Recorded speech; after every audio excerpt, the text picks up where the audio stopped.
So let's say that we have an object at a height h that is launched at an angle below the horizontal, say theta, at a speed v naught.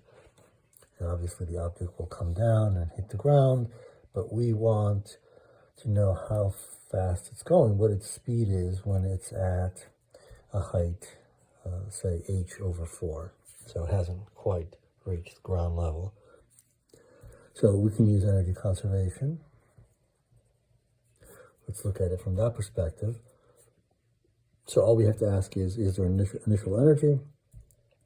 What's the form of that energy? Is there a height? If there's a height, then there's gravitational potential energy. Let's say the object, we don't have the mass, so let's leave it at that, but we know that the unknown mass appears in the gravitational potential energy, which looks like that. We launched it with some speed, so there's some kinetic energy. So that's the total energy, even though the mass is unknown. And then we ask the same questions. Is there a height? Is there speed?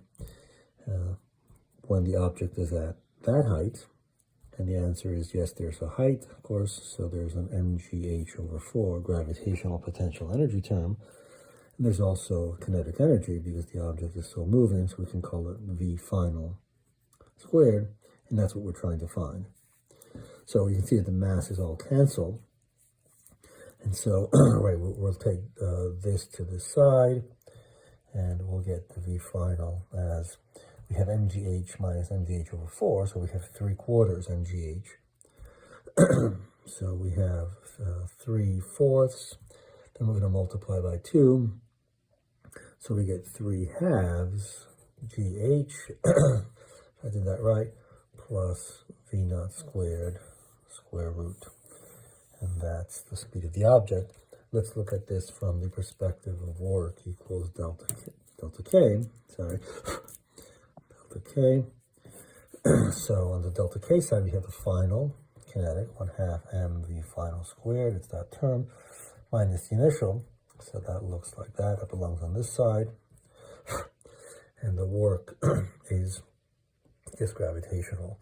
So the force of gravity does work, and it speeds the object up, so it has to be positive, and it's just mg times the displacement in the vertical direction, which is not h, but 3/4 h. So it's 3h over 4, and so it looks like that. And of course, we end up at the same place that we were here. We'll end up here.